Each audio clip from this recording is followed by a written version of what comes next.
Aye ka asin dura jolle IBS waliin gaafif deebii godhanii gaafif deebiin isaanii lama yeroo ammaatti YouTube irraa baddee jira. Jolle sanaaf mee gaafif waan tokko tokko gaafachuu barbaanne nu hordofa.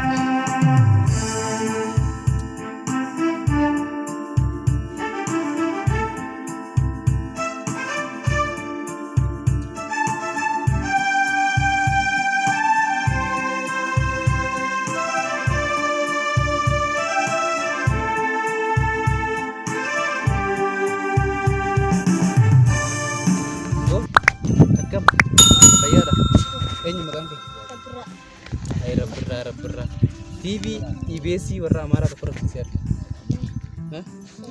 Fataa goote gaafas. Meeqan faa jette gaafas.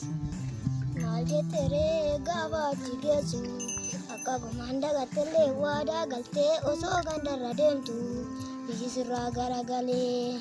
Maal jettere gaafa nu wal geenyu akka gumanda galtee daachaan eegaa yeroo ga'een teenyu biyya qoqqoddaati eenyu. Nusi wallaalee ati eenyu shakkine shakki ati eenyu ati eenyu shakkine shakki atumti eenyu ati eenyu shakkine shakki atumti eenyu ati eenyu shakkine shakki ati eenyu ati eenyu shakkine shakki ati eenyu. Kabra asirba kana sirba eenyuti? Sirba caalaa dibeeti sirriitti seef gootee jirti. Cimaadha jabaadhooti. Jarri sun gaafa si haasofsiisan sanii maal fasii kannan? Birrii bichaan ganna. Nama meeqa jira? Nama afur. Ijoolleen sun eessa jirti amma? Gubbaa sana isaanii. Tapha sun gubbaa moo? Harkachuu hin dandeenyu ammalatti? Hin argattu ta'uu baay'ee. Ogaa? Kana jee isaan haasofsiisanii fixanii dura si bira dhufan jechi booda? Laaki wajjumaan jiru. Wajjuma jirtanii? Akkasii. Jarri sun bar isin haasofsiisanii gaafa san viidiyoo keessan san bar haasanii jiran man jiru bariitu jira. Ni balleessa. Maaf dileetii godhan jettee adda rabbirraa? Maaf dileetii godhan jettee adda? Isaa biyya baarame. Abiyyi tafaarame. Ahaa. Miidiyaan musun maatii jechuudha. Haaya. Ergasii booda maal sitti dhagaameeresi? Yoon gaabbe. Maal ta'uu keetti gaabbite? Ijaan abaare. Ijaan abaare.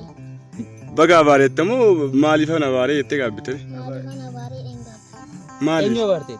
Abiyyi. Abiyyoo abaartee ati sirba sirbite malee? Maarree isaa tafaarame. Isaa ta'uu abaarame? Eega isa san abaartee booda dhufee namni isaas faraaree jira? Hin jiru? Maaf gaabbite ree? Viidiyoo baduu isaatti garaas nyaate? Viidiyoon bar ganaa guddatteeti ati tartara taatee akka isaanii sanitti hunda deemtee nama waraabutee qaba. Kanallee waan takka abaarsa kun hin qabu fataa jeetu sirba Oromoo dhageeffadhu sirba gootota keenya akka barbaadde jee. Nullee si qaqqaarraa waan tokko tokko ayyee? Sun jarri maaliif balleessan beektaa? Waan dhiiga hin ta'inii fi waan saba biraa ta'aniif afaan Oromoo hin beekan yeroo san kanaaf jennee balleessan. Nuti sincinaa jirraa waan takka illee abshir tole rabbirraa keenya guddadhu. Ayyee galatoomii rabbirraa gaafiif deebii olii hojiin goonee fayyaduutti gammannaa bakka si argachuu keenyatti illee itti gammannee jirra. Nuti immoo viidiyoo tanteen balleessuun addunyaa waliin geenna hayaa.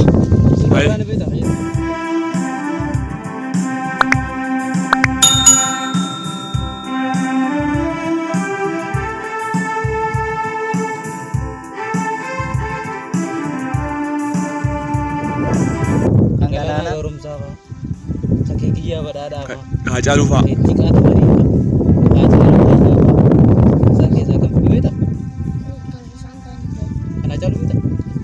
Mangalaanaa. Ati abbaa lafaa qaba? Abbaan lafaa kun nurra hodhusee. Wanti deemsi gurba. Dhaloota qubeetti isa. Ayyee jabaadhaa. Ideebina yeroo biraas hojii fataa jenna hojii taphanna. Ijoollee taanis barbaanne. Barbaadinu eegee galu deebinutti. Deebii kanan deebina. Qophii tokkotu jira. Wanta nuti isin qopheessinu tokko illee ni jira. San irratti akka hundi keessanuu argamtan. Hayyee. Hayyee galatoomi. Galatoomi kottu ni ana.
Thank you.